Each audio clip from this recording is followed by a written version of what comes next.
What's going on, guys? I'm Steve. Welcome back to the channel. Welcome back to another video. If it's your first time stopping by the channel, hit that subscribe button. Trust me, you won't regret it. You're a returning subscriber as always, guys. Welcome back, and I do appreciate support. Guys, I got something for you. This is why you pay attention when you watch these news articles, because a lot of times they give you a lot of information that the news is not even telling you while doing the news. Now, check this out. Now, you know we've been covering this story out of Clayton County, Georgia. Shout out Clayton County. About missing toddler. Well, I don't even know if he counts as a toddler because he's 6 months old. It counts as an infant. Nnakai Pratts, killed by his father and had the crime covered up by his mother. Now, this is Nnakai Pratts up here, 6 months old at the time of his death. Horrific. May he rest in peace. Antonio Pierce is the father, 38-year-old asshole. The mother, they still have not said this woman's age. Her name is Nnakai Pratts. Now, he's one of two babies, a twin. He has a baby sister who's alive and in state custody. Now, more information has come out since they showed earlier in the last video I showed you guys of them going to court and what the media said. More information has come out, and I looked up and I just seen this within the last hour when it came out. Take a look at this and I'm going to come back and read you something. Check this out. And at this hour, we are learning some heartbreaking new details in the death of a 6-month-old baby with his parents, both of his parents, facing charges in his death, both of them appearing in front of a judge earlier today. 11 Alive's Marissa Sarbach joining us live from the Clayton County Police headquarters. Marissa, this weighing so heavy on the community, to investigators too, and you had a chance to ask police more questions today about the case. We did, Cheryl, Faith, and one of the notable things to point out here is that the autopsy revealed today that the cause of death for little Nnakai Pratts was blunt force trauma to the head. Detectives also telling us that the baby's body was discarded in a trash bag, and that trash bag was found over the fence line in the backyard of a home that backed up to that apartment complex where Nnakai was first reported missing. It is alleged that you knowingly and intentionally, with malice, killed your 6-month-old son. On Friday, Antonio Pierce went before a judge, accused of murder with malice for the death of Nnakai Pratts, concealing a death, tampering with evidence, cruelty to children, and many others. It is alleged that you maliciously caused bodily harm to the person of Nnakai Pratts by causing bodily harm to his head. It all started Sunday when Clayton County Police say Antonio made the call to 911. Who reported that he had been robbed at gunpoint and that as suspects fled, they took his 6-month-old child, Nnakai Pratts, from his car seat and left in an unknown direction. An arrest warrant just obtained by 11 Alive News details the inconsistencies in Antonio's story that police noticed from the beginning. In the 911 call, it states Antonio initially reported Nnakai's twin sister missing and then said it was Nnakai. The warrant also indicates the twins' mother, Nicolette, allegedly told police Antonio shook Nnakai on Friday night and always favored the little girl over the son. Officers noted Antonio didn't know how to spell Nnakai's name and didn't know the twins' birthday when asked to file a missing persons report. After 3 days of searching with canine cadaver dogs, bloodhounds, and drones, the baby's body was located on Tuesday night, just steps from the apartment complex property. The warrant states digital forensics helped them trace Antonio's phone around the complex and noticed him pause at the fence line of the homes that back up to his Riverdale complex. During that search, the body of an infant was discovered in the backyard of a home on Green Valley Road. The infant was later positively identified as 6-month-old Nnakai Pratts. Detectives say the baby's body was found inside a trash bag, and it matched other trash bags found in one of Antonio's vehicles and home. And the vehicle also contained a glove covered in blood. We have also learned today that Nicolette Pratt, Nnakai's mother, is facing new charges, including concealing a death and a felony for cruelty to children. The one major remaining question that we still do not have an answer to in this case is a motive. Reporting live at Clayton County Police headquarters today, Marissa Sarbach for 11 Alive News. You seen what they said. Now watch this. I got the thing up here. It reads as follows. On the morning of October 12th, 2025, around 4-something a.m., cameras at 6231 Highway 85 show Antonio Pierce walking out of his hotel room with 2 car seats. It said hotel room. We'll get back to that in a second. The car seat in his right hand shows a pink Minnie Mouse blanket, and the child, redacted, name redacted, head can be seen as he walks. The car seat in his left hand has a large child's playmat folded up on the car seat. And this is, they redacted, but this is Nnakai. Nnakai cannot be seen, so he wasn't in the car seat. Now, 2 days later, October 14th, 2025, detectives were able to pinpoint a path Antonio took the morning of October 12th after leaving the hotel using satellite records. Antonio's phone showed he got to 100 Valley Hill Road at approximately 4:10 hours a.m. His phone then shows he walks a circle around the complex. His phone shows he paused around 4:55 a.m. near the fence that separates the complex from the neighborhood next to Sunny Valley Way, Green Valley Lane, his apartment complex. Detectives began walking this specific area and noticed a black trash bag with green drawstrings along the fence line. This trash bag was covered in flies.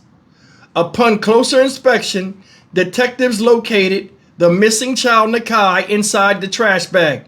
The child was deceased and covered in maggots. Medical examiner Betty Honey noted that the deceased child had an injury to his head. Detectives then secured a second search warrant for the room both parents were living in at 6231 Highway. Noted that these same bags were found in one of Antoine's cars during a search of the vehicle on October 12th. This vehicle also yielded gloves that were covered in blood. That's the first part of it, right? Now I'm going to have to move this forward and go to the next part. So let's just talk about that for a second. They lived in a hotel room, and he was a maintenance man in an apartment. Then it says they go to the, well, he was in a hotel room. Let's say that. He was in a hotel room. He also must have had a place over there where I guess he sold his weed or whatever. They showed him come out the thing. It was a baby carrier, and it was a two car seats. One had the girl baby in it. The other one didn't have the car. They had a playpen. So the car was already gone. Next thing you know, 2 days later, they go back and they find the thing. Remember, they searched 2 times. First time they searched is when we first broke this story of him missing. So the day that the cops and stuff was called, which we found out he's the one that called them, you know what I'm saying? Nnakai was already gone. So Nnakai wasn't done dirty at that house. He was done dirty in a hotel room. Because when they say they seen him, he came out. So evidently, he took the one twin back. And then, you know what I'm saying? Everything was, he cleaned up the spot before he took the twin back. And the boy was already gone. Then it says, baby covered in maggots and all that stuff, dead for 2 days. They went back and searched it because they got his phone records. Even with him walking, they could ping the direction he went. Like I said, he threw this damn baby just back there on a fence line in somebody's property, which I had, I think, over here. Now, I'm going to go move forward on this, right? All right, let me see that. Okay. Let me move forward on this. I'll move forward a little bit. And of course, I'm looking at the news article, and it's going to go back, and it's going to go back to it. So I got to move it really slowly so you guys can see what I'm talking about. Yeah, all right, here we go right here. Okay. This is, I guess, the interrogation because it skips a little bit. Antonio Pierce was confronted that his story was not adding up. He was not able to provide the spelling of either of his twins' names or their birth dates. During the 911 phone call, Antonio initially told 911 that redacted his daughter's name. Antonio, he let me go back. He initially told 911 that his daughter was the child that had been kidnapped. He then handed the phone over to Nicolette to have her spell Nnakai's name. Antonio also avoided eye contact throughout all interviews. Anytime he was asked to spell Nnakai's, anytime he was asked about Nnakai, he would begin rubbing his face, looking down, or playing with his hands. Antonio was also became very defensive when asked if Nnakai have been injured on his head.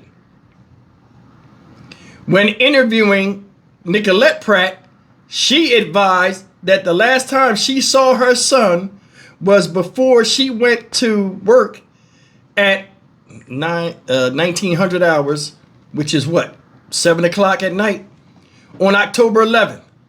So she works at night and he watches the kids. She then stated she was at work until 6 a.m. when Antonio arrived to pick her up.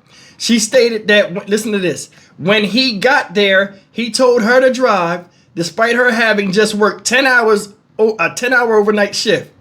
Nicolette claimed that when she approached the driver's side, she could see the top of Nnakai's head, but could not see Nnakai because Antonio's seat was leaned so far back, it was blocking him. She advised she then drove them to 100 Valley Hill Road and parked in front of Building K, but Antonio had advised her to get in the passenger seat, and then he backed into the parking space and they put the sun visor up. So he was in the car when she got there. You drive. He put the seat back so you couldn't see that the baby was injured or dead. They driving. He has her come around. She getting in the car, not thinking nothing about it, thinking the kid probably sleep. Get in the car. Now he backs the car into the spot. See how childish people are? Let me see. Let's go back to it. Says she advised Antonio that when she went to the passenger seat and she got Nnakai's car seat out of the vehicle, he then walked to the other side of the complex where his other vehicle was parked to begin swapping them into that vehicle, the car seats. Nicolette noted that this was weird, as he typically will park them in front of Building K and go get the other car and bring it to them. Not walking one child down to the vehicle, he had Nnakai with him. She advised it took longer than usual to come back, possibly 30 minutes or more. And when he did come back, he approached the vehicle from the behind Building K. When he came to her, he put the keys in her lap and stated that he had just got robbed and that somebody took the baby. Y'all catch that?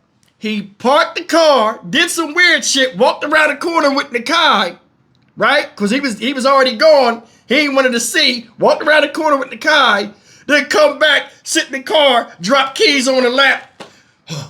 I just got robbed.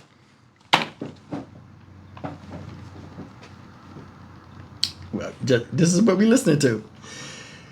He said he came back, put the keys in her lap, stated that he just got robbed and that somebody took their baby. Nicolette advised she began asking him what he meant and what happened. Then this is the part. Then said they needed to call 911. Nicolette's story was also inconsistent with the statement given by Antonio about Antonio. Antonio claimed he spoke Tranell. So who was Tranell? Give him. Oh, okay. I guess one of the detective Tranell said. So it went against what he said. He didn't tell the detectives that. So it said Antonio claimed he spoke to Tranell after he told Nicolette about the kidnapping, but Nicolette advised Antonio did not go anywhere but between their car and the apartment at building the ones he. All right, I gotta move this forward. Let's see. All right, it moved up a little bit. Building.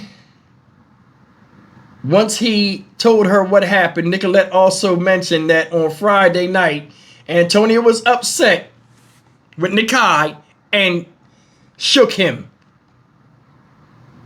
All right, let's move forward. See if it goes down. Okay, it stopped. Just let it stop. Let's see. Yeah, I can't read the rest of it. All right, let's go further. See what it says. I'm sorry for the delay, guys. Well, that's all of it. Yeah, that was a little bit of the part of the video we was watching. I had froze it so we could look at it. But I want you to think about that, man. So he's running around town making moves while she at work. And he doing all this stuff. And then he slips up and tells her when he gets busted, I fucked up 12 coming. When as the police coming, he fucks up and says he fucks up.